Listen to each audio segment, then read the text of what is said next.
Hello, everyone. My name is Jeremy Knindike. I'm the president of Refugees International. And on behalf of RI and our co-hosts for this event, ECDC, Amnesty International, and the New Lines Institute, I'm really pleased to welcome you this morning or afternoon, depending on your time zone, to this really important, really timely event on the 5-year anniversary of the war in Tigray. So 5 years ago, the brutal war in Tigray began, and it went on to take hundreds of thousands of lives and displace millions of people. An absolutely horrific war marked by a wide range of grave human rights abuses, extreme sexual violence, abductions, arbitrary detentions, and torture.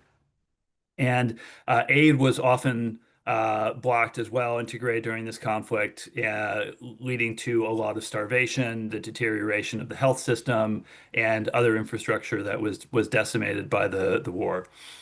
3 years ago, the Pretoria Agreement brought an end to the main fighting. However, its provisions have still not been fully upheld. And as a result, many in Tigray are still struggling today, where the region ought to now be in a post-war recovery and rebuilding period. Instead, many Tigrayans are still barely surviving. Aid is still falling short, especially following the aid cuts earlier this year around the world. And many IDPs are still unable to return home. Many schools are still closed because they are occupied by IDPs who have not yet been able to return. And so that is also disrupting childhood education. And deaths due to starvation are being increasingly reported as are malnutrition rates growing more and more severe. And this is all creating a risk that tensions will escalate as people await a genuine peace dividend years after the war nominally ended. So, as you will hear today, the Pretoria Agreement badly needs to be enforced and upheld, and the region of Tigray needs much more support to rebuild. So, we, Refugees International, Amnesty, the New Lines Institute, and ECDC, along with other partners who've helped organize this webinar and support this webinar today, have not forgotten about the conflict in Tigray or the importance of upholding the Pretoria Agreement. And we're thankful to others who have not forgotten either. In a moment, you'll hear from a really distinguished panel moderated by PBS NewsHour's Nick Schifrin, who we're really thrilled to have with us today. He will introduce the panel, and then you'll hear from them about some of the current challenges and concerns facing the region and pointing to hopefully possible ways forward. But now, first, I'm really pleased to introduce Congresswoman Sarah Jacobs, who represents California's 51st Congressional District and serves as the ranking member on the House Foreign Affairs Subcommittee on Africa. She also has a very long and deep commitment and experience on humanitarian issues, having worked at the UN, UNICEF, and the State Department. Representative Jacobs has shown a deep commitment to shining a light on places like Tigray and pushing the United States government and other actors around the world to work seriously towards improved civilian protection, peace, and the full implementation of the Pretoria Agreement. So it's my real pleasure to thank her for joining us today. It's a testament to your commitment on these issues, which we so deeply appreciate, and I'm honored to give you the floor. Thank you so much. Well, thank you so much, Jeremy. And hi, everybody. It's great to be here with you. Thank you for this very timely and important event. And thank you to Amnesty International, ECDC, Human Rights Watch, New Lines Institute, Open Society Foundation, and Refugees International for convening this discussion. This week marks 3 years since the signing of the cessation of hostilities agreement in Pretoria between the government of Ethiopia and the Tigrayan People's Liberation Front, and 5 years since the war started. And while the height of the violence and atrocities in Tigray may be behind us, durable peace still remains out of reach, especially when the consequences of war are still a daily reality. People in the region continue to suffer from emergency-level malnutrition, so families may skip meals and rely on very weak food supplies. Children face stunted growth, and pregnant and breastfeeding women are at a high risk for complications. Hundreds of thousands of children are out of school, and many children spend their days helping parents secure food or water or wander in camps. And there's still a dysfunctional health system. The World Health Organization reports that only about 3% of health facilities in Tigray are fully functioning. Healthcare workers are hemorrhaging supplies, leading to reduced treatment for non-communicable diseases, maternal and child health services, more complications, and more deaths. And on top of this, the key provisions of the Pretoria Agreement remain unfulfilled. Over 1 million people displaced from Tigray during the war have still not been able to return. Transitional justice remains elusive, and disarmament, demobilization, and reintegration of TPLF combatants has not happened. These aren't just unfulfilled promises. These are key ingredients to preventing the resurgence of more conflict and violence across the country. And meanwhile, we're seeing escalating violence and human rights violations in Amhara and Oromia, while escalating tensions with Eritrea over control of the Assab threaten to disrupt the fragile peace in the region. I delivered remarks during last year's event, and it's disappointing that so much of the stalled progress remains the same. Ethiopia represents the future of the African continent, and it's the second most populous African country. It has the potential to be a stabilizing force for the region and across the continent. But we can't get there until and unless we address the drivers of instability, including ensuring accountability and reconciliation among Ethiopians. That's why I'm urging the Trump administration to not only focus its attention on Ethiopia, but to actually invest in its Africa team so it has the bandwidth to do so. That means, for instance, nominating an assistant secretary for Africa at the State Department, hiring a senior director for Africa at the National Security Council, and considering the appointment of a new special envoy for the Horn of Africa. There needs to be consistent engagement with the government of Ethiopia about the implementation of the Pretoria Agreement and the need to calm tensions with Eritrea. So I'm grateful for today's conversation and look forward to hearing the expert perspectives and recommendations from our impressive panel today. Thank you all so much. It's an honor to be doing this work alongside all of you.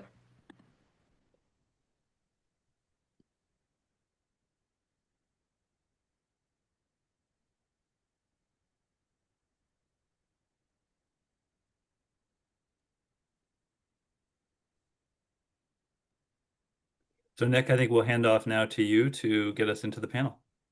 Great. Thank you very much, Jeremy. And thank you, Representative Jacobs. Really appreciate it. And welcome everyone who joins us online. We just went through quite a few of the challenges facing Ethiopia and Tigray coming up in the future. What I'd like to do is structure this talk across three main subjects. One is we're going to look back a little bit, take stock of Pretoria 3 years later. We're going to look at the present, examine the risks of renewed conflict, which were just laid out, obviously.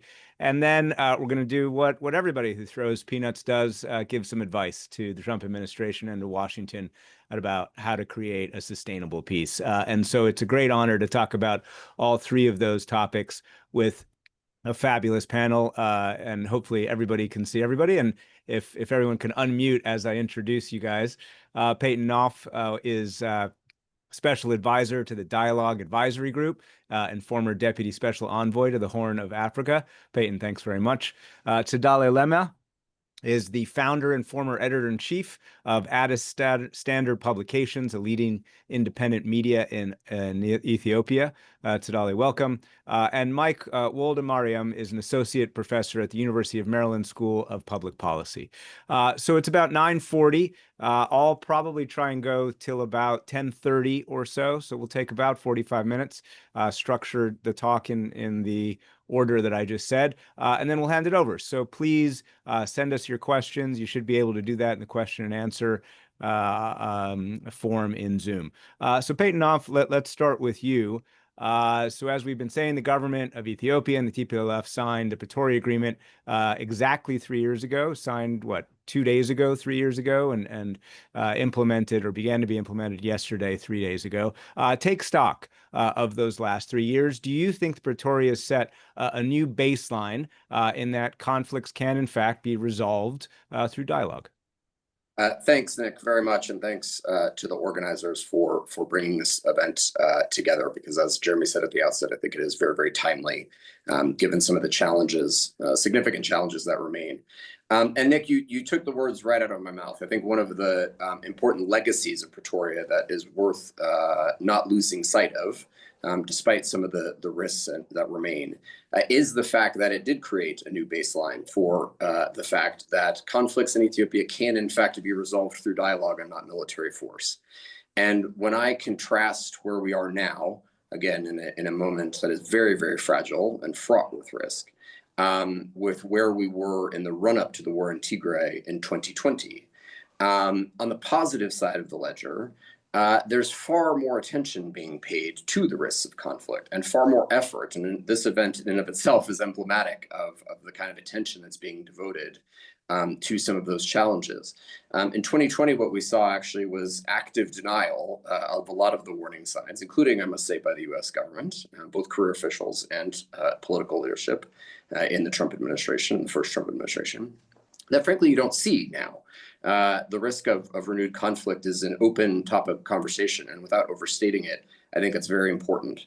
And secondly, and related to your question, when the war in Tigray began in 2020, there was a lot of, if I can call it, diplomatic complicity with the notion that somehow the war would be quick, decisive, and that military victory was possible. And I think what Pretoria has done, has demonstrated rather successfully, is that, one, I mean, the war demonstrated quite blatantly that it was not decisive, that it was very bloody, as everyone has said. And what Pretoria affirmed was that actually there is a way of resolving political issues through political means. And so I think that, for me at least, remains the North Star as we discuss some of the challenges going forward. For those of you who watch PBS NewsHour, you will know in advance that I try and bring out people's disagreements.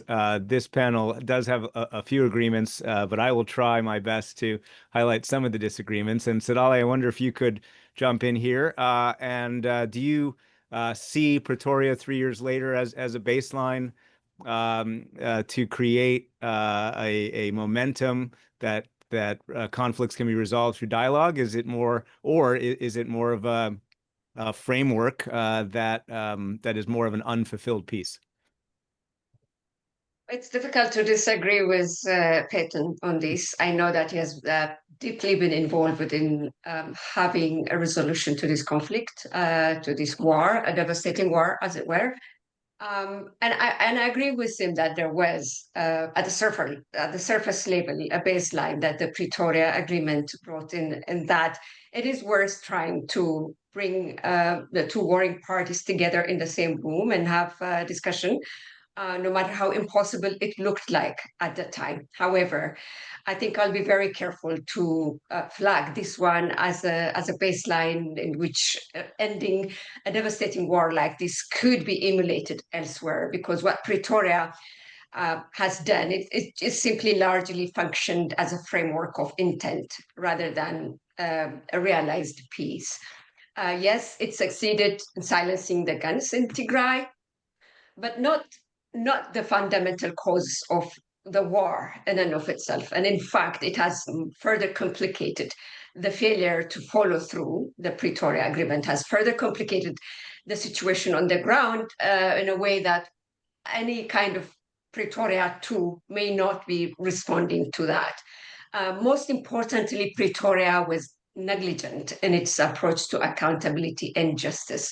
And that, to my understanding, is what is festering, what we are seeing on the ground today. Because if you look into the actors, the stakeholders that are still playing and teetering into yet another conflict in the region are the same people.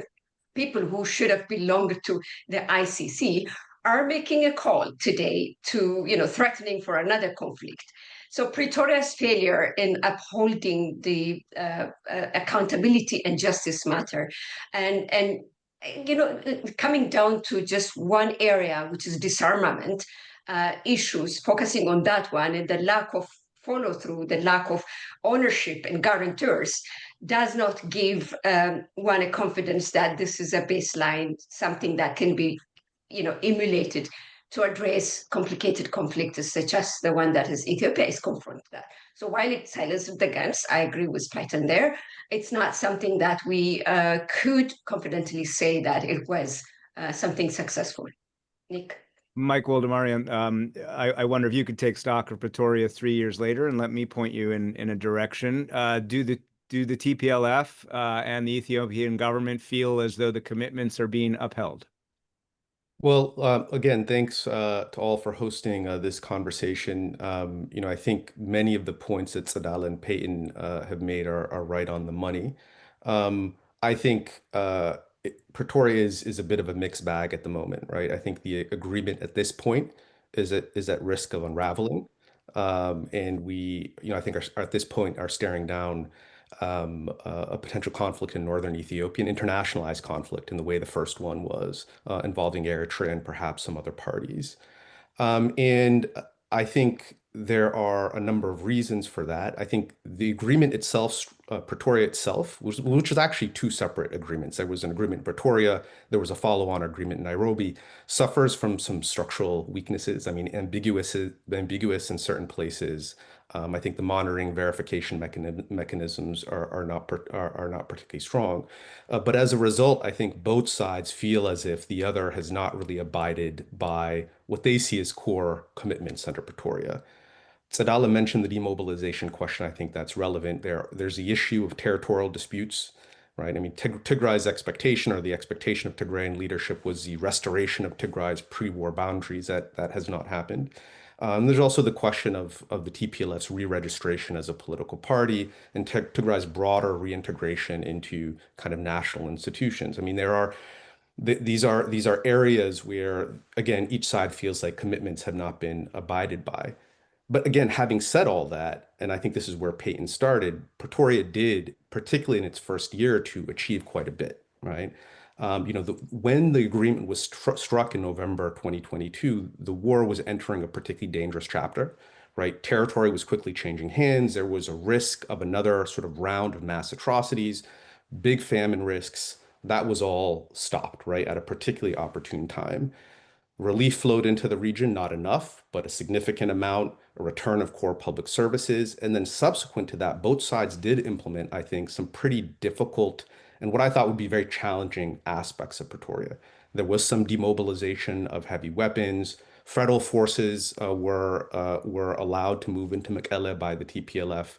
There was a terrorism delisting. We could go down a bunch of different things, right? So I think, to sort of sum it all up, I think we're in a difficult place right now for the reasons I mentioned, but there was, I think some initial successes. And I'll just add, this was alluded to, Ethiopia doesn't really have a history of resolving its major armed conflicts through negotiated settlement. And that's what this was at a base level. Usually it's a military victory or the co-optation of one force or another. But this, I think this in that level, I think broke new ground. The question is now, how do we consolidate this? Absolutely. So let's go to that question. How do we consolidate? And let's spend a little bit of time talking about the present. And then, like I said, we'll get to some policy prescriptions at the end of this conversation. So Peyton, let's start with you. You were messaging me this before. Are all the sides today overestimating their own capacities? And if so, what is the risk of that? I think there's significant risks, and I hope in my opening comments I didn't minimize that, because I think one of the reasons this discussion is so valuable and timely is precisely because the risks are tremendous, and the implications of an Ethiopia-Eritrea war, let's just say it, would extend far beyond Tigray. And as I said earlier, I mean, despite professions in advance of the war in Tigray and in the early stages of the war in Tigray in 2020 that would be quick and decisive, you hear a similar logic from parties concerned now, in the sense that if a war were to erupt between Ethiopia and Eritrea, Tigray, one side or another of that somehow there would be a swift victory. I see no evidence to suggest that that's the case. If anything, my view is that it would be ever more catastrophic than the war that we saw, that began rather in 2020. And so precisely because there is this tendency, it's not unique to Ethiopia or to Eritrea or to Northeast Africa, it happens in many conflicts, where various protagonists overestimate their own capacities and underestimate the capacities of their opponents. And that's can be a very lethal mix. I sit in Nairobi these days, and I will say that it is certainly, when I talk to folks in the region, I mean, senior government officials, et cetera, it is one of the top issues they raise in terms of their concern of an interstate war, to use Tsedale's phrase, and the prospects of that. And so I think that that challenges all of us to think very creatively about what can be done to prevent that worst case scenario. And as I said, I mean, I think, all hope is not lost, right? I mean, there is certainly significant instability in Ethiopia. There, God knows, are longstanding challenges between Ethiopia and Eritrea. There remains a lot of volatility in the Tigrayan internal political scene, and that should all be very sobering. Having said that, war is not inevitable, in my view. All concerned have agency and choices to prevent a conflict. And I am encouraged by the degree of international attention broadly focused on the risks, by the attention, I'm not predisposed to compliment the Trump administration, as anyone who knows me will attest, but I am pleasantly surprised by the contrast and the energy and focus that the administration is giving actually to the risk of conflict, and making clear that the United States does not want to see a war between Ethiopia and Eritrea, wants to see implementation of the Pretoria Agreement, and is committed to trying to shepherd a diplomatic initiative to prevent some of the more dire scenarios that I think we're discussing. So no, I think the risks are tremendous, and I think it challenges all of us to continue to devote attention and not avert our eyes in a world of which obviously has no shortage of conflicts. But this could far surpass a lot of the other ones that I think we see, sadly, unfolding in other parts of the globe. So Tsedale, take us through a point that we were talking about the other day, but before we get to what can be done to prevent further war, even regional war, do you fear that we're witnessing some of the same elements locally that we witnessed ahead of 2020, and why? Thank you, Nick. This is a very important question because for me, it's like being in a loop. In the run-up to the outbreak of the war in November 2020, and now, I was listening to the Army Chief of Staff yesterday, and he launched such a blistering criticism of the TPLF, what he said are like a criminal clique within the TPLF. And he is very clear that if it comes to defending the country's interest, in his own word, war is not something that they would rule out. And the rhetoric that we are seeing today, both in the media and in the local authorities, there was another similar kind of talk that has everybody nervous from Tigray, one senior general in Tigray last week, that the preparation that they are doing. It is a déjà vu. The feeling is a déjà vu. But the one thing that I sometimes look into to not feel, bad about it is there is a clear indication from the Tigrayan authority side that they don't have an interest in re-engaging in war again.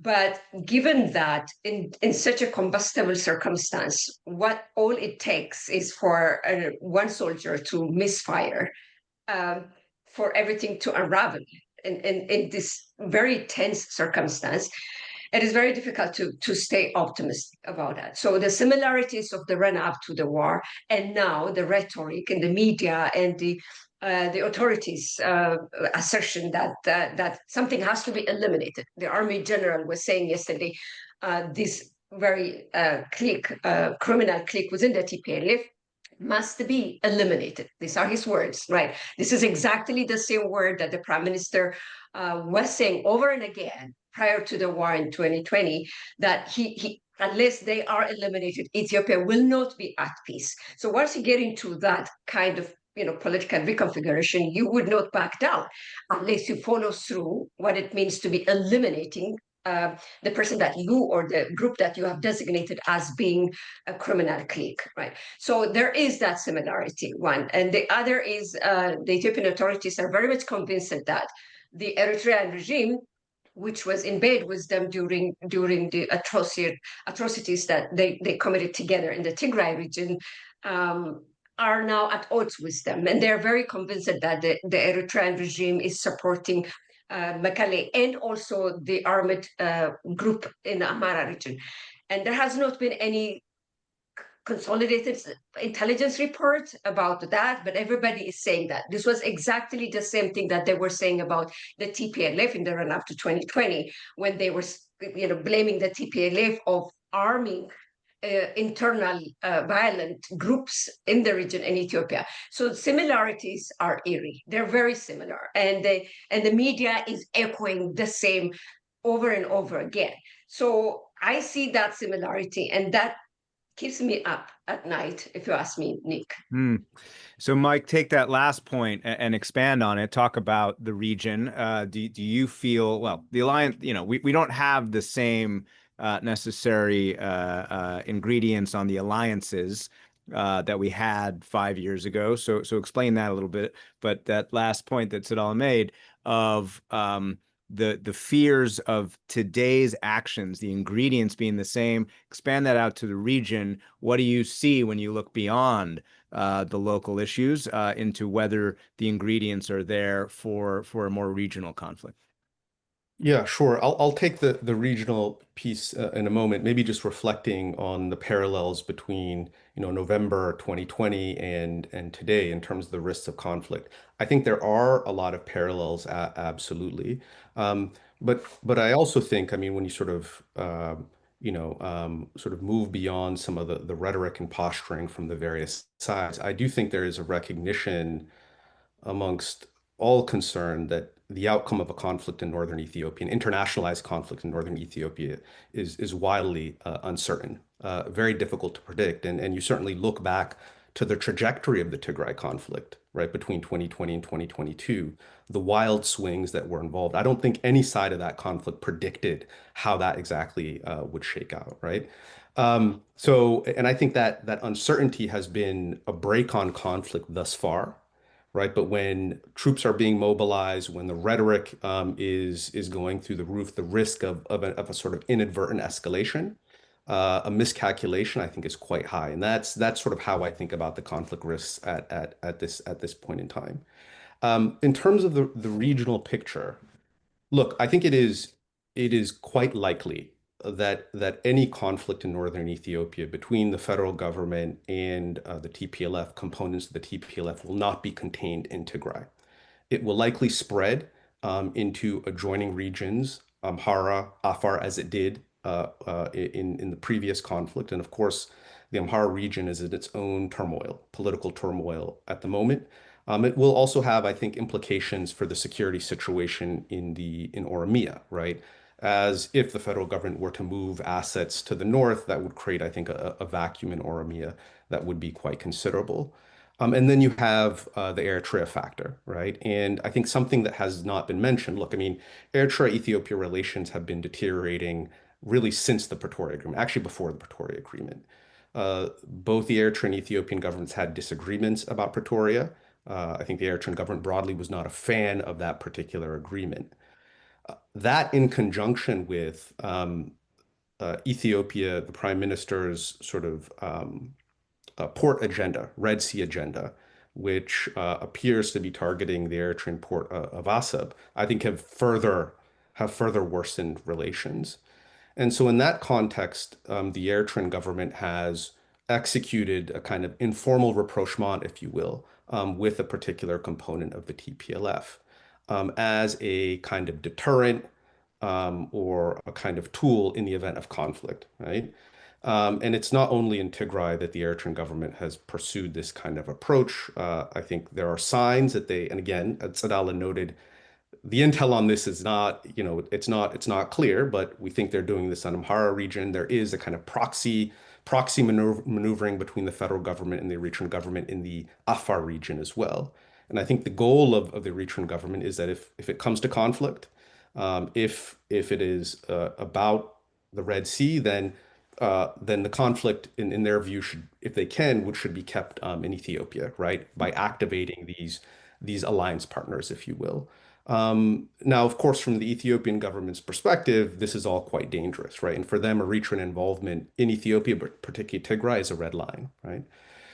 Moving outside of the Eritrea factor, it's quite possible, I would say likely, that a war in northern Ethiopia, possibly involving Eritrea, would spread into Sudan and merge with the Sudanese civil war. The Eritrean government is close and a big supporter of the Sudanese armed forces in Sudan, particularly in eastern Sudan, but also beyond. There are reports that TPLF soldiers are also kind of on side with those actors in Sudan as well. So you could quite quickly see all of that sort of merging together in a particularly catastrophic way. There are other actors, external actors we could talk about, but I think those are the main regional pieces. Yeah, no, and that is a catastrophe for the region if that were to happen, certainly. Peyton, pick up on one of Mike's points about inadvertent escalation. I wonder if you agree with that and how that would look and whether that is one of the main risks today. I know you're hunting for disagreements, so I'm sorry to disappoint you, Nick, but I do agree with that. And I maybe would take it a step further, which is that I think, external actors that want to destabilize Ethiopia from within have to have accomplices in that pursuit, right? And one of the ways, and maybe this sort of segues to kind of what can be done in this environment that we're in this context we're discussing is.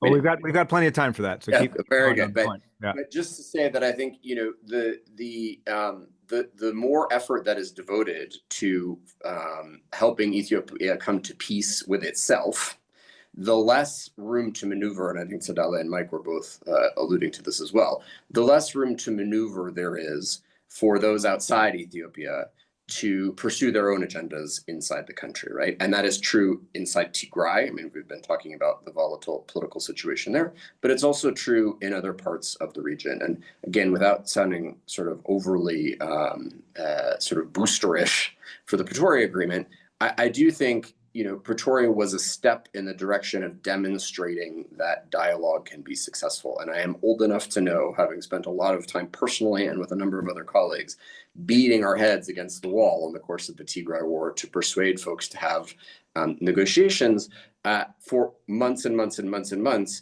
during which they refused. But then they did negotiate in the end, right? And Tsegede is, of course, right. Each of these contexts are very different. But I don't believe that it is a pipe dream. And I don't believe that it is too late to diffuse some of the internal tensions inside Ethiopia, as difficult and as longstanding as they may be, in the interest of then heading off a broader regional conflagration, as Mike was elaborating in his comments. Tsegede, is it a pipe dream? Oh, you're on mute. You're on mute. Sorry about that. There are a couple of things that must happen if we really want to see even a fraction of the Pretoria Agreement to come into fruition, any level of fruition. Because in my understanding, and I'm sorry, Peyton, for that, in my understanding, what Pretoria, despite it is huge success in silencing the guns, is it has created an alternative reality in which Tigray regional state is held in this perpetual state of exceptionalism. And what do I mean by that?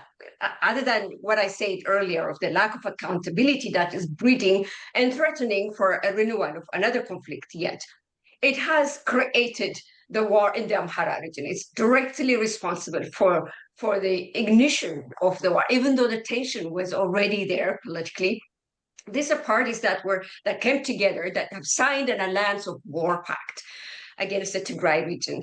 And when a peace was agreed, it was very obvious that the war pact was going to unravel. So what we have seen is a war in the Amhara region, the exit of which nobody is talking about today. And there has also been no attempt at institutionalizing and establishing an implementation mechanism with timelines and verifications and all. Yes, there was the African Union Monitoring and Verification and Compliance Mission, which was reporting in the initial phases, as Mike was saying earlier, about the disarmament efforts of that. But other than that, there was no attempt. In a sense, Pretoria did not have a guarantor. There were mediators, the US government, IGAD, the African Union, and the EU. These are mediators that facilitated the conversation, but nobody took responsibility of becoming a guarantor of that. And without a guarantor of a peace agreement, without a follow-through, an institutionalized follow-through, it is obvious that it was going to unravel. And what we're seeing today is the unraveling of that. There is also no attention being given about recentering political dialogue, because that is essentially at the root cause of this war. It is a political difference there. And there is no attempt in given. They have done 3-4 follow-ups as a political dialogue so far, but that is what the EU statement yesterday was saying, like start or re-engage in political dialogue again. And there is none, because so far Tigray has neither been reintegrated to the region, to the federation constitutionally, or its political fragmentation does not have any mechanism for political dialogue, because it just doesn't exist. So I think without balancing this, without having a renewed diplomacy that balances this with accountability, Pretoria is really nothing other than breeding further conflicts, be it with Asmara Mekelle or Asmara Addis or Mekelle Bahardar. It is really nothing if we don't do this. Let me go out of order a little bit. Peyton, you want to respond to that? No. I mean, I agree. I mean, I think there is no substitute for political dialogue, and the sort of Rubik's Cube. I mean, Tsegede, you know this far better than I do, and many others. I mean, the Rubik's Cube of Ethiopian politics is a very complicated one, right? And is, I mean, that you cited the example of Amhara region, too often, at least in my albeit limited experience, seen as a zero-sum game, right? So what we're talking about is, challenge upon challenge upon challenge, compounding over years and decades, right? That needs to be unraveled. And that's not an easy task. And I don't mean to oversimplify it. And I certainly don't mean to minimize either the difficulty, the risks of it. But I fully agree that the way of at least starting to try to unravel the Gordian knot is to expedite, elevate, and press for and encourage, as you mentioned, the EU and others have done, certainly the United States, to do that through dialogue. The notion that any of these are going to be resolved, I mean, the sort of big fundamental questions of the Ethiopian state are going to be resolved through, insurgencies or an interstate war, is, just a recipe for disaster in the end, right? And so that's what I'm sort of trying to continue to push for, as maybe naive as it may sound on occasion. Mike, jump in here, and Tsegede's argument at the end there was that not only is there no political agreement, there's not even political dialogue or a mechanism for it. Why don't you jump on that and comment on that? Yep. I mean, political dialogue is obviously necessary. I think it's the only route forward. And indeed, Pretoria was quite explicit on this front about the need for kind of a long-term dialogue between Tigrayan authorities, the TPLF, and the federal government on a range of issues. But I do think, Tsegede's point, and I think, Peyton would agree, there has to be an active diplomatic coalition, right, to actually push that dialogue forward. And we have to keep in mind how we actually got to the Pretoria Agreement, right? It was a coalition between the AU, key AU member states, the Kenyans, I think, played a role, the South Africans, and a push by the United States to actually, create the diplomatic energy and the focus to bring the parties to Pretoria and actually consolidate this, or not consolidate, but reach an actual agreement. And I wonder, is that coalition still in existence at this point in time, right? Working in concert to push the parties forward. I think that coalition needs to be rehabilitated, right? And it needs to, I think, get back to work on this issue and think about the kinds of security guarantees, the kinds of financial commitments and incentives that can be used to kind of grease the wheels of Pretoria and get it back on track. The other piece of this, and this is not something we've talked about, is the role of other extra-regional actors, particularly in the Middle East. everyone is aware, obviously, about events unfolding in Sudan. I think one of the key policy questions there is how can the United States and other concerned actors kind of mitigate or manage the role of Middle Eastern powers that are on various sides of the conflict, kind of fueling hostilities. I think that is also a question that is relevant to the Ethiopian conflict, right? Because in the event of a conflict, different sides of it, right, are going to try and mobilize the contending coalitions in Sudan, external coalitions, right? Whether it's the UAE, whether it's Egypt. And so, as we work through a kind of African mechanism to address this, to de-escalate tensions in northern Ethiopia, we also have to keep in mind the kind of the broader extra-regional picture and kind of managing the influence of some of those actors. That to me is a very key question. No, absolutely. And I think we'll come back to that because we do have some time now to talk about policy prescriptions, because I think that's the obvious segue here. So let's go back. Peyton, you were talking about this a little earlier, but let's start with you. So we're looking at the steps that Washington can take to support sustainable peace.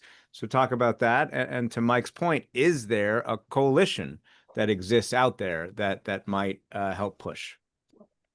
I think it's important that Mike put it on the table, and he's certainly right about the history, right? I mean, obviously, the United States did play an instrumental role, but it was not a unilateral role in bringing Pretoria into being. And I mean, for example, President Kenyatta and others were instrumental in closing the deal, as it were. And so I do think, I mean, again, I am struck by the number of conversations I have where senior folks throughout the region, and I mean, certainly in Washington and Europe as well, but in the immediate region, the degree of concern they raise about the risks and what they see as the impact on their own interests, whether they're in Kenya or some, other sort of quote unquote frontline states. And so I do think, I would like to think that could be catalyzed into a more concerted effort to prevent some of the scenarios we're discussing. I think Mike also raises another important point, if I may, which is that we need to look at this absolutely in the regional context, right? I mean, I may look young, but I've worked on Horn of Africa for, I don't know, 20, 25 years. Others have worked on it longer, God knows. But this is about as bad as I've ever seen the region, the worst state I've seen the region in, not just because of Sudan, but because of some of the other issues we've talked about. And this is a region, as everyone, Mike and Sadele know very well, that is prone to secessionist movements. And this is a region that is not, and increasingly even less committed as time goes on, to the notion of sovereignty and to the notion of territorial unity and integrity and to the notion of sacrosanct borders. And some of these fundamental norms, my view is, need to be front and center in terms of any diplomatic effort, because despite all of the challenges within states, we at least need to stand by the principle of the fact that borders matter, that states are in fact sovereign, that there's not a right to seize territory, to mount an aggressive campaign one way or another, either through proxies or overtly in this region. And that is, I think, a platform, for lack of a better word, that a sort of diplomatic coalition, to take Mike's phrase, is well suited to advance and sort of draw a line in the sand in terms of what is acceptable to not acceptable. And I think that's been done to some extent, right? I don't want to make it sound as if certainly the United States and I think others have conveyed in very strong terms their firm belief that there should not be a war between Eritrea, that military means is not the way to pursue access to the sea, for example. But that needs to be an ongoing, sustained, effort built, as Mike said, on a coalition that ensures that the sort of the better angels, as it were, prevail in the various capitals as they weigh their next steps. Better angels and line in the sand, but not a red line. We no longer draw red lines. So Tsegede, I want you to focus on what steps Washington can take. And you've been making this point that Pretoria had no guarantor. So do you think that the U.S., with the EU and the AU, cannot see themselves as arbiters, but instead as guarantors? And if so, what does that look like? Thank you, Nick. It looks like taking a step back to how it was signed and to revisit what are the provisions included in the Pretoria Agreement? Because right now, even that is blurred. It has just it was lost in the details over the past 3 years. I think a good step would be a step backwards to look into, to revisit what exactly was agreed upon and who should be giving the guarantee to the implementation of it. The African Monitoring and Verification Team I think these are a group of 5 or 6 people on the ground who have boots on the ground in the Tigray region to monitor the DDR, the disarmament processes. These are the only ones, and even them did not so far produce a formal report yet. The Prime Minister was speaking to the National Parliament just this week or last week, and he clearly said to the National Parliament that Pretoria was signed between the federal government and 3 men who have now are on his side, who have had the fragmentation in the Tigray regional state and have come to the center and have established a new political party and an armored wing that is also attempting to battle the TPLF forces on the ground. So there is a clear indication of arming insurgent groups with the intention of weakening the TDF or the Tigray Interim Administration from the federal government side. So these are clearly not part of the provisions of the Pretoria Agreement. So I think a good step would be the step back and reevaluating what is to be delivered when, what is the issue of accountability, what is the issue of disarmament, reintegration, and the return of the IDPs.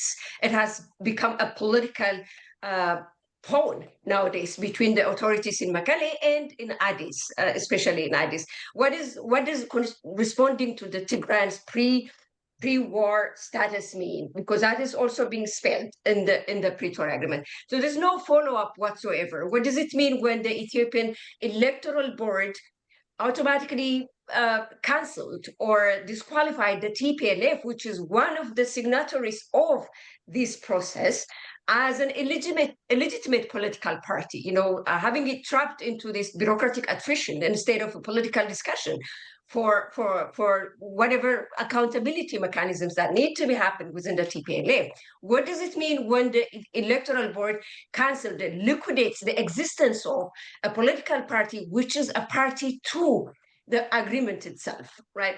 And so I think a good step for the US, for the UN, for the African Union, for the IGAD and everything is to take a step back and establish and create a mechanism in which each of them could be a guarantee to the different aspects of the Pretoria Agreement, with accountability and with a chain of command of when to be, what is to respond to whom, and when is that going to be responded. I think that's the best way. Pretoria cannot be shredded into non-existence. For all its fault lines, it has, yes, silence it against, and we cannot take that for granted. It would be really foolish to take that for granted, but capitalize on that one by revisiting its deliverability, accountability, and who is really trespassing the provisions there. So taking a step back, Mike, what do you think the best way Washington can help create a sustainable peace? Look, I mean, there are a number of things that could be done. I mean, certainly the point I had made earlier about reactivating that kind of diplomatic coalition, right, that involved key African actors in the United States, even as the U.S. kind of manages these extra-regional actors, I think could be quite important. But I think there's a big question. I mean, there's a big policy question for the U.S. that I think it faces in Ethiopia, and it's faced at recurring junctures, right? Ethiopia is a big, very important, consequential country in the region, right? It's historically been an anchor of U.S. diplomatic engagement, East Africa and the Horn. It's been a conduit of a lot of security engagement across the region, including in terms of counterterrorism in Somalia. And the policy question is, how central will consolidating Pretoria be in the bilateral dialogue between the United States and Ethiopia, right? Because one could imagine a world, particularly with the new administration, where Pretoria internal governance related questions are kind of moved to the side in an effort to sort of rehabilitate the diplomatic relationship that was damaged, right, between Ethiopia and the United States during the Tigray War. And so it's not clear to me what the orientation of this new administration is going to be on that particular question. Because if Pretoria, peace and security in northern Ethiopia is not central to the bilateral relationship right now, then I think it's gonna be hard to do anything to really move things forward. So and the other thing I should say is that commercial engagement is important for this administration, and that's also a consideration when we look at U.S.-Ethiopia relations, particularly in the aviation sector. So so I think I would just put that on the table.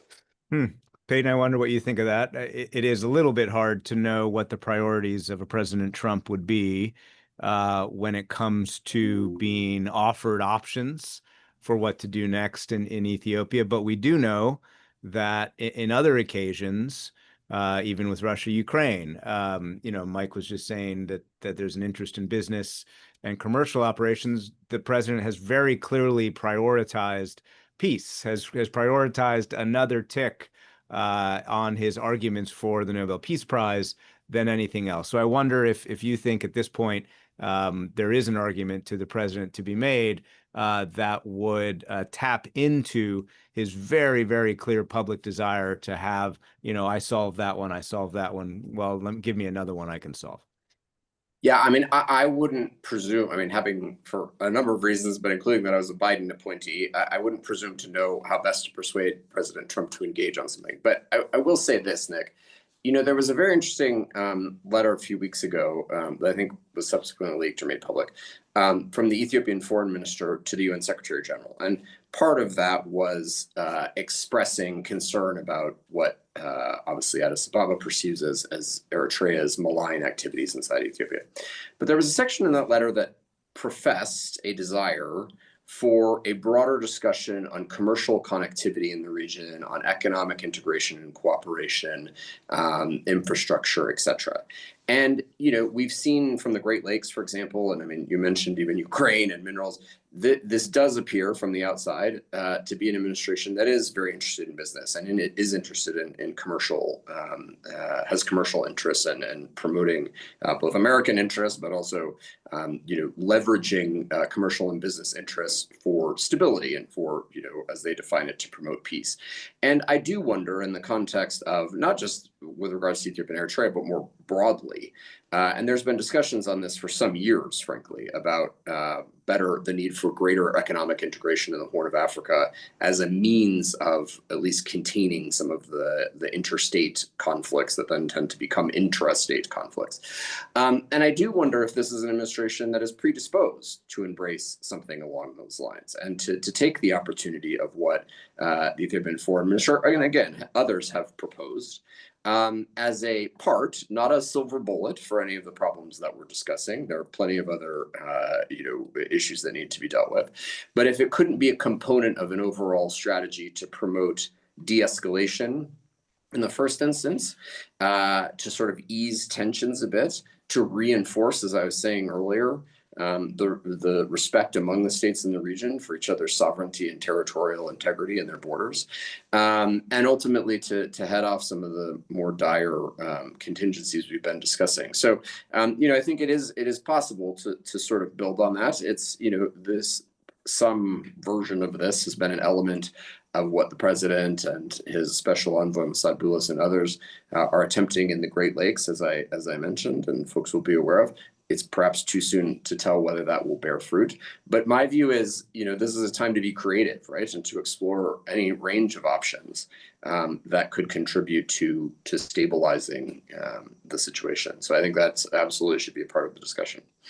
Tsegede, what do you think about that? You talked in our previous round about what Washington should do about stepping back, but is there a de-escalation version that the Trump administration could pursue alongside the EU and AU in order to at least stop the momentum toward this nightmare scenario that you guys imagined could come in the future? Question for me, Nick? Yeah, it is. Yeah, sorry. Mm-hmm. Yeah, well, unfortunately, during the first outbreak of the war, the US was not only uninterested, but also, I guess, taking a side in support of the prime minister. when we see in the initial phases at least, or until the Biden administration was sworn in. And that has left a scar of its own. And now with the US, the current US administration's disengagement in the political affairs of the Horn of Africa, and by and large, I think Mike would be much more positioned to answer this. But that doesn't mean that there are not things to be done to de-escalate. I believe the special envoy is about to visit, to come to the Horn of Africa, and I'm informed that he would be traveling both to Addis and to Asmara. It doesn't mean that diplomatic leverages are completely out of the equation. I think there is still several leverage that the US can do in terms of commercial and economic benefits. I think they are, in fact, more interested in supporting the Ethiopian Airlines' endeavor to build a multi-billion-dollar new airline not far from the capital, Addis Ababa. And without a durable peace, that cannot be something that the US could get involved in that. And having a durable peace means, first and foremost, resolving the multiple internal crises that Ethiopia is experiencing today, be it in Amhara region or in Oromia or elsewhere, and leveraging diplomatic efforts for the Abiy's administration to solve these problems through dialogue, because right now everybody's focused on a military zero-sum game. So I think there is still some leftover leverage diplomatically from the US government. But most importantly, it has to be a transatlantic effort. I think a transatlantic effort was somehow crucial in forcing all parties to come to the Pretoria Agreement, although battleground realities have also forced both sides to come to the negotiation table. So I think the transatlantic efforts, the US cannot push for this one alone.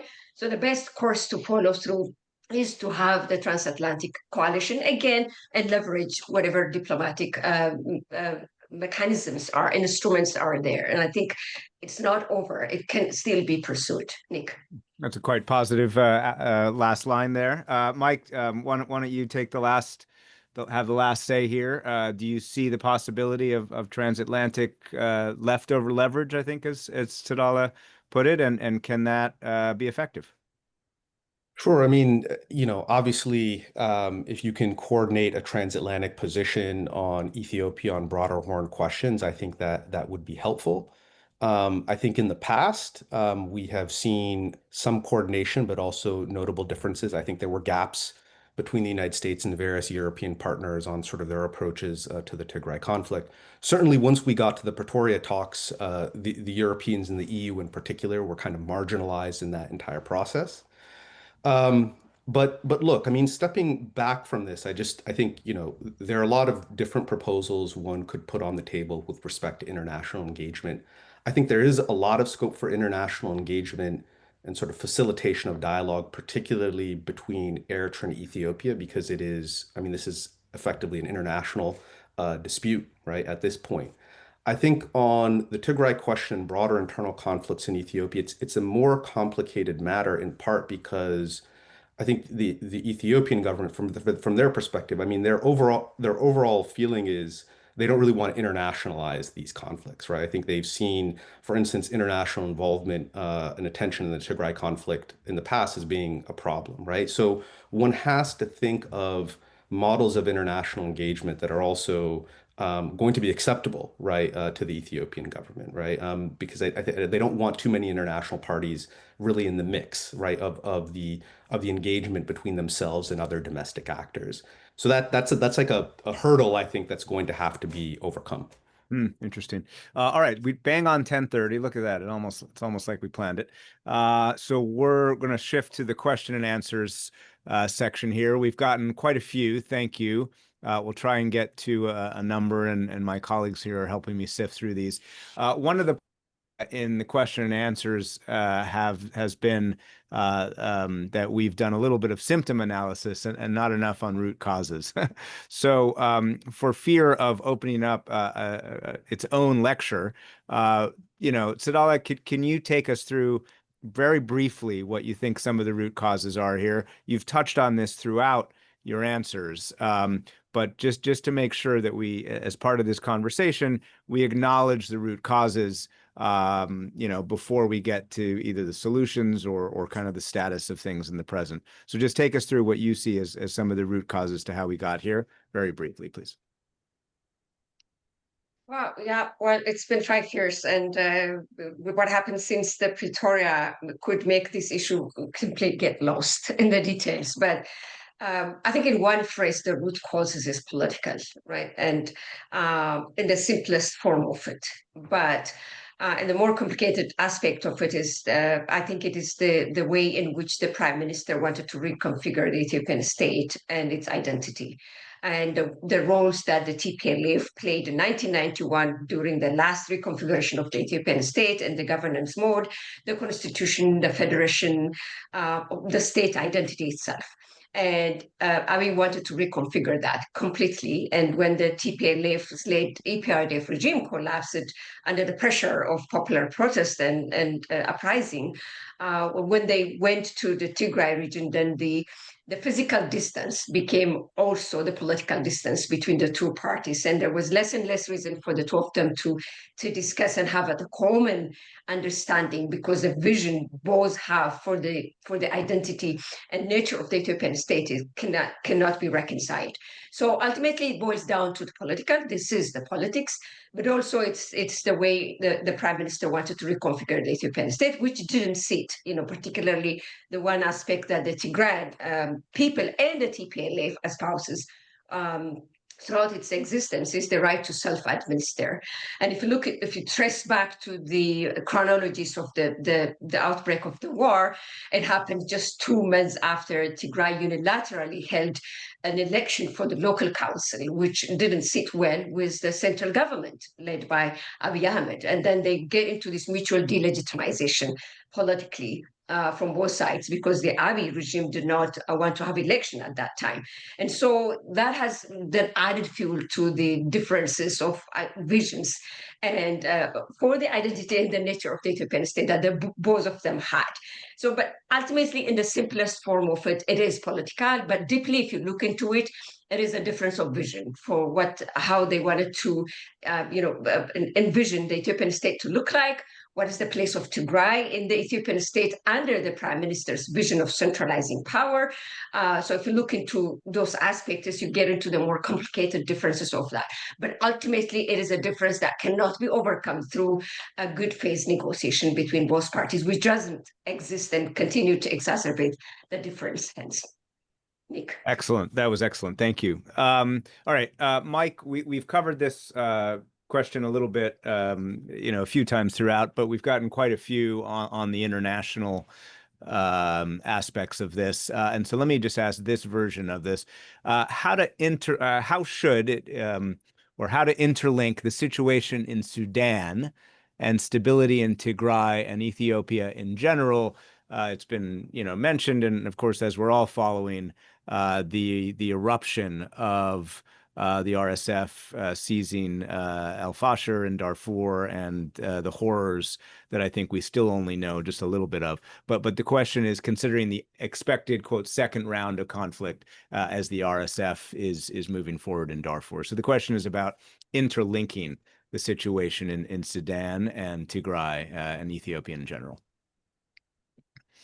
Yeah, it's a good question. I think there are a lot of different ways to approach it. I mean, I think we've already discussed some of the risks of the merging of those two particular conflicts. And one other thing I'll add, just to make the point more explicit. I mean, Tsadala, I think, had talked about the need to kind of arrest historic cycles of impunity in Ethiopia, but there's also a regional dimension to this, right? I mean, this is a neighborhood, and actors look into their neighbors to sort of understand sort of trends in international politics, what's possible. And when you see the kind of array of atrocities that we've seen in Sudan and Al-Fashir and elsewhere, I mean, I think that also that creates a world in which in neighboring countries, similar atrocities might be possible, or the use of force, or the breaking of all kinds of norms around IHL. So I think we need to think beyond the kind of mechanics of who's allied with who across borders. We also need to think about those kinds of linkages in terms of connections between the Sudanese and the Ethiopian theater. But I think the connections, look, obviously, if you can stabilize Sudan, I think that's going to do something, obviously, to reduce the risks of a conflict in Ethiopia and vice versa. But I think we also need to think about this with respect to the regional actors, the broader extra-regional actors, because I think they think of the Horn as a region, and they're looking at their interests across multiple spaces. So I think a compact on Sudan between, the Egyptians, the Saudis, the Emiratis, a political settlement there might also have implications and make certain considerations about how they think about Ethiopia, for instance, right? And so you could, so a settlement in Sudan might have elements of a settlement or a compact on Ethiopia or Somalia, et cetera, right? Because from the perspective of the Gulf countries and Turkey, they see all of these spaces as linked. Now, that's not a super specific answer, but I think those are the kinds of linkages we should be thinking about. Peyton, I'll direct this next one to you. How will Ethiopia's upcoming elections, scheduled for June 2026, affect how the Ethiopian government approaches internal conflicts and even potential conflict with Eritrea? How should diplomats leverage that election to highlight worsening security and civil society situations in the country? Well, look, Tsegede and Mike, I think, will also have very incisive views on this. So I hope they come in. I mean, I would just say, without probably getting too into the specifics of this, elections tend to be, well, let me say it differently. Elections don't tend to be de-escalatory events. So I think, by and large, right, they have sort of unique history in Ethiopia and I guess in individual countries, but I do think it's something that it's an important question to raise. I think it further challenges us to see what can be done between now and the elections to take some of the flashpoints that have emerged in the course of the discussion we've been having today off the board, right? Because there are risks inherent in any elections that occur in volatile and unstable environments, whether you're talking about a domestic context or the broader regional context. So again, others here on the panel will have, I think, more granular views in terms of the intricacies of Ethiopian political dynamics around that. But I think it's another element of what at least I have, and I think we all share, at risk of putting words in Mike's and Tsegede's mouth, the sort of sense of urgency of trying to set the country and the region on a more stable trajectory, because of it, whether it's elections or something else, other things are always going to come down the pipe that can further fuel some of the elements of destabilization that I think so concern all of us here today. If you guys want to jump in, feel free. Just do it quickly because I want to try and get through as many questions as possible. No, I mean, I would just Oh, sorry. go ahead, Tsegede. Go ahead. Okay. I just wanted to say this is an important question, but I think Ethiopia has passed the point where elections do matter. We were pretty much excited about the past election because that was the first election Ethiopia was about to have after the coming into power of Prime Minister Abiy Ahmed, and everybody had an expectation that it was going to be some sort of an election that could see a transition to a democratic process. But what instead happened was an election that did not even cover the entirety of the Ethiopian constituencies there. Tigray was absolutely missing, continued to be missing from the national parliament, 36 seats, and also from the upper house. And the last election did not happen in half of the Oromia region, which is the largest regional state, entirely in Gambela region, and also parts of Benshangul and in Somali Afar. So we had an election that was not complete enough in its sense. And the parliament was sworn in, and we got into, in fact, worse situation. That election was telegraphed as being like the most decisive election to usher in peace and stability in Ethiopia. What we have seen, and I think I wrote at that time for New York Times even, that this election is going to exacerbate Ethiopia's crisis. And it's exactly what it did. So I think Ethiopia's crisis today is beyond what an election could solve. If you look into it, because we will be having even less constituencies covered this time, as opposed to the last one.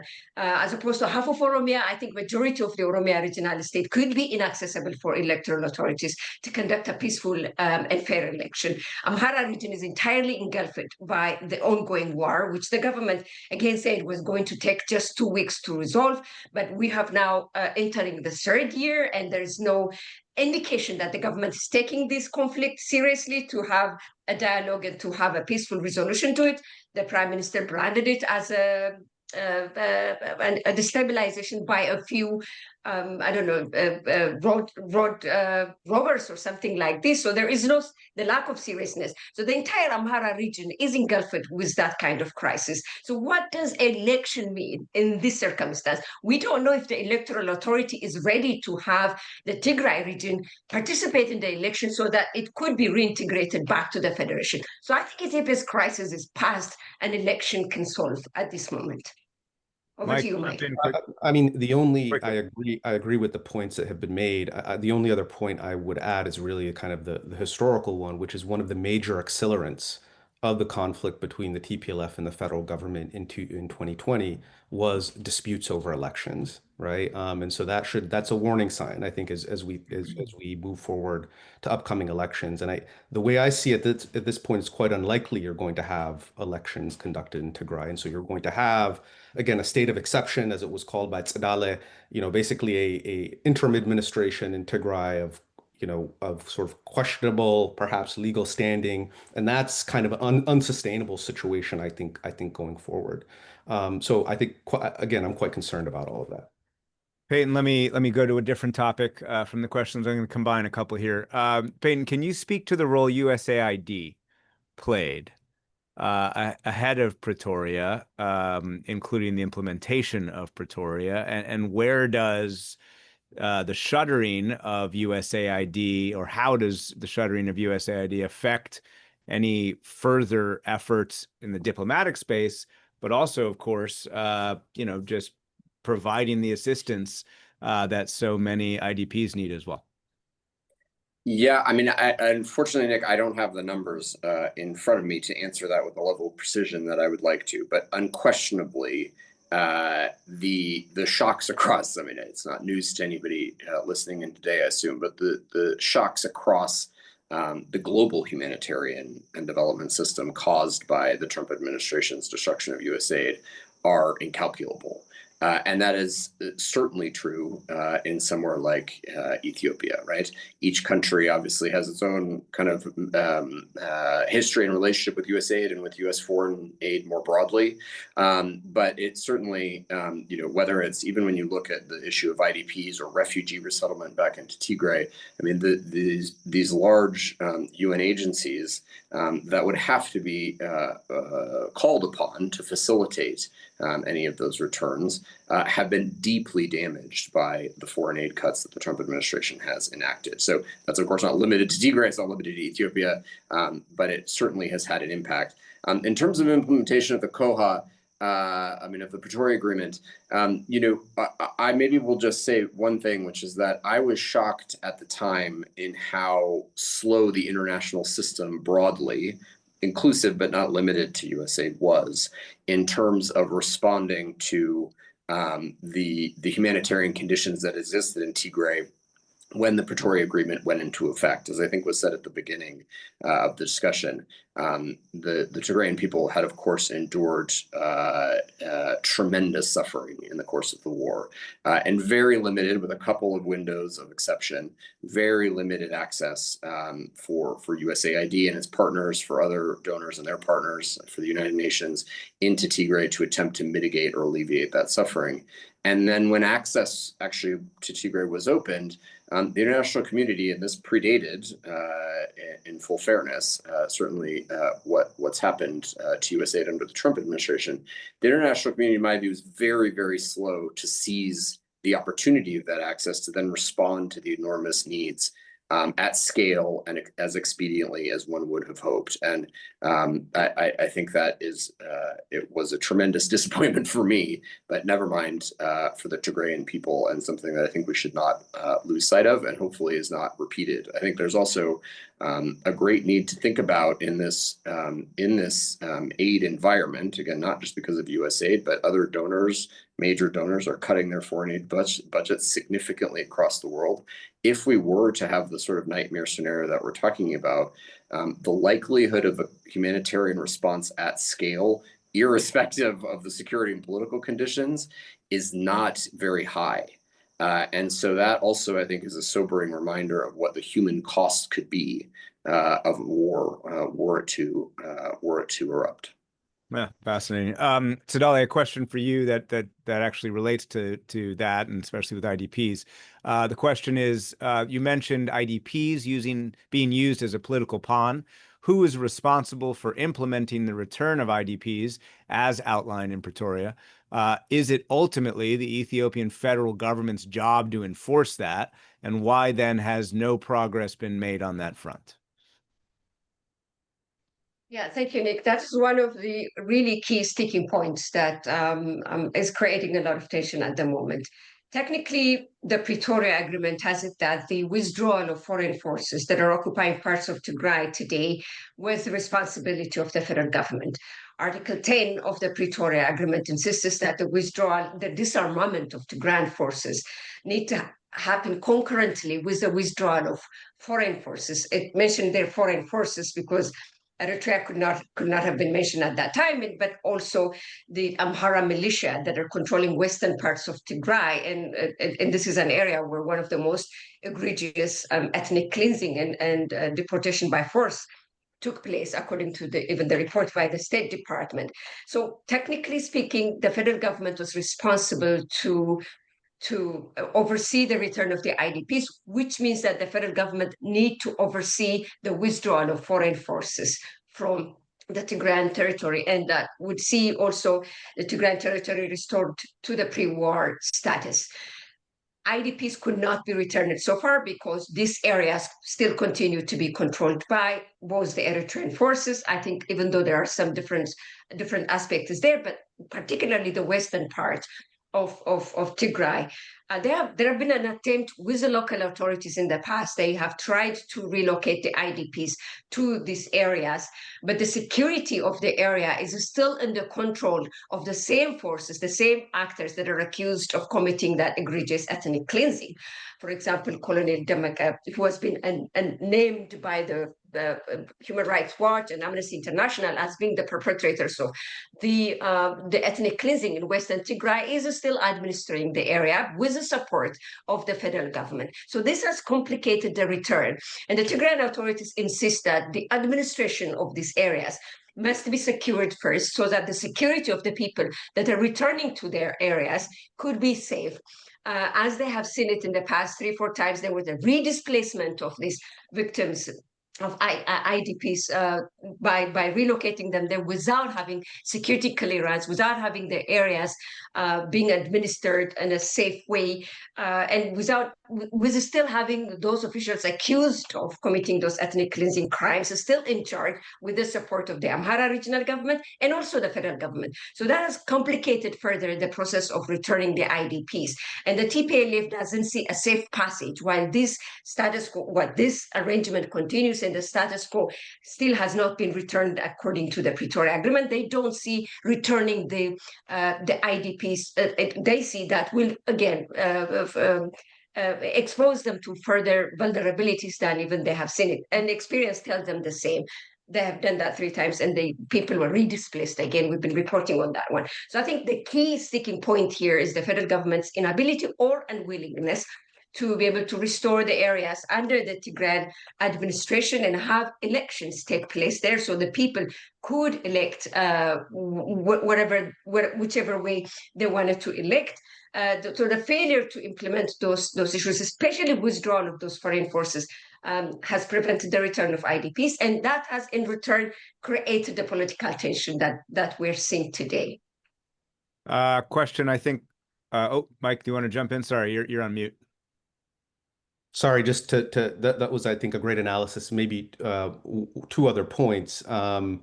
This is also, I mean, the territory that's under dispute is also highly strategic, right? I mean, it sits at basically the nexus of the Eritrean, Ethiopian, Sudanese frontiers.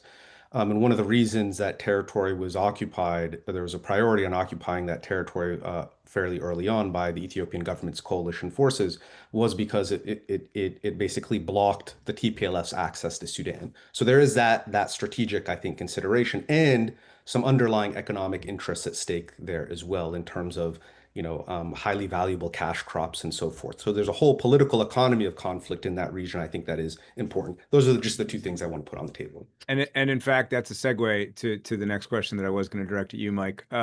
What role is the illicit economy in the region in mining and trafficking playing in tensions within the Tigray leadership and relations with Eritrea and the federal government? It's hard to say. I mean, the intel again on this issue is a bit hazy. I think Chatham House has produced a couple of good reports on kind of the political economy of conflict, particularly in Northwest Tigray and then Western Tigray as well. Look, I think that, and I want to be careful in sort of how I frame this, but I think one analysis or one view has been that part of the rupture within the TPLF was in part a question of control of natural resource wealth, and particularly the illicit gold trade, some of which was moving through Eritrea and became a kind of glue between certain TPLF figures, generals, and the Eritrean government, but was also moving through Sudan, right? So that is seen as, I think some have viewed this as being, kind of one vector of tension within the TPLF, and then one kind of connective tissue between the TPLF and the Eritrean government. And then I've already mentioned kind of cash crops, the kind of control the cash crop economy that's relevant in Western Tigray, particularly things like sesame and so forth. So I think that's sort of how I see it. But that's really kind of hazy, and we're in the realm of kind of allegations and counterclaims and all the rest of it. Tsegede, and I acknowledge I'm running out of time here. Question for you. We've observed the 25th anniversary of the adoption of the UN Security Council Resolution 1325 on women, peace, and security. Since then, research has confirmed the meaningful participation of women in negotiation and implementation of peace greatly improves the sustainability of that peace. How involved were local women in the Pretoria Agreement, and how are the voices of women being heard in implementation of the agreement now? This is I thought I was muted. This is a very important question, Nick, and it's one of the most tragic aspects of the Pretoria Agreement, but also during the war's conduct. I'm not saying this because I'm a woman. I'm saying this because women in the Tigray region were the utmost victims of this war. We were reading a report last week produced by the local commission of the Tigray genocide, and the numbers are even by far higher than what we already knew. Given that the war has made women's body the battleground, including sexual slavery. The report is very, very gruesome for me to outline here. We've been living through that. Women were absolutely not represented, both during the Pretoria Peace Agreement, but also after. This is one aspect, and it's a very tragic aspect of that. Number two, I think the bigger picture is that there were a number of civil society organizations, women-centered civil society organizations, who tragically supported the war. And that has created a fissure, supported the war in one way or another, or looked the other way when this egregious crime against women were happening. And that has created a fissure of itself. The connection between the civil society, women-centered civil society in Tigray and in Addis is non-existent. What little existed before was completely severed, as any part of Ethiopian civil society, Ethiopian fabric that this war has affected. This is one area that it affects. There was no coordination to have Tigrayan women represented in the negotiation. There was no support from the stronger women-centered civil society organizations in Addis to support the women of Tigray to participate in the process. So this is really one of the most shameful aspects of the Pretoria Agreement, but also shameful aspect of the Tigrayan authorities in the ground in Mekelle to have never given this aspect and involved women, although there were a few of them in the political aspect of it.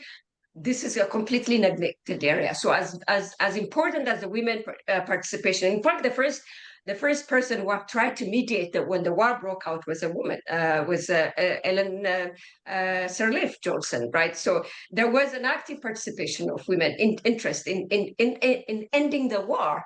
but it didn't come to, and it's still the same. And it's a very shameful chapter of Pretoria and shameful chapter of post-Pretoria. And we're still living that one, and there is no representation whatsoever. So as honoring this aspect of the UN in terms of recognizing women and peace in this context, the Tigrayan women are absolutely absent. And it's very shameful.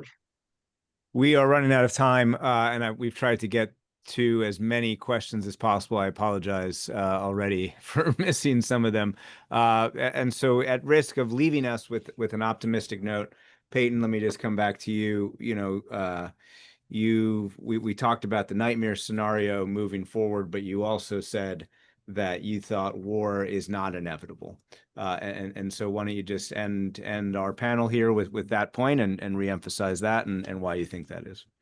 Yeah, Nick, I had the enormous pleasure during President Obama's administration to work for Senator George Mitchell when he was the president's envoy for the Middle East. And Senator Mitchell used to say that just as wars were fought by human beings, they are ended by human beings. And I would add the corollary to that, so the Mitchell rule, of they can be prevented by human beings. And the fact of the matter is, as we've discussed very openly today, there is no shortage of risk. And I couldn't agree more with Tsegede, a comment that Tsegede made earlier, which is that, one errant bullet, one soldier doing something reckless in this environment could have outsized consequences. But that is not an alibi for the political leadership on all sides to or license for them to make bad choices. And there is still ample room to make good choices to prevent the worst outcomes. And I hope that is what we see. I hope we see, as we've discussed today, a redoubled international diplomatic effort to encourage choices that are sober-minded and put both Ethiopia, Eritrea, and the broader region on a more stable trajectory. And I absolutely do not think it is too late for that.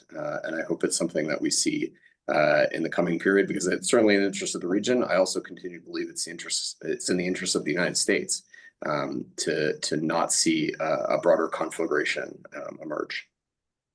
Well, with that, I will give everybody still online your final minute back before 11 o'clock. And with great thanks to our fabulous panel, Peyton Knopf, thank you so much. Mike Woldemariam, thank you. Thank you, Nick. Thank you, guys. It's been a pleasure, and I hope you all online have enjoyed it as well. So thanks very much. Thanks, Nick. Thank you. Thank you.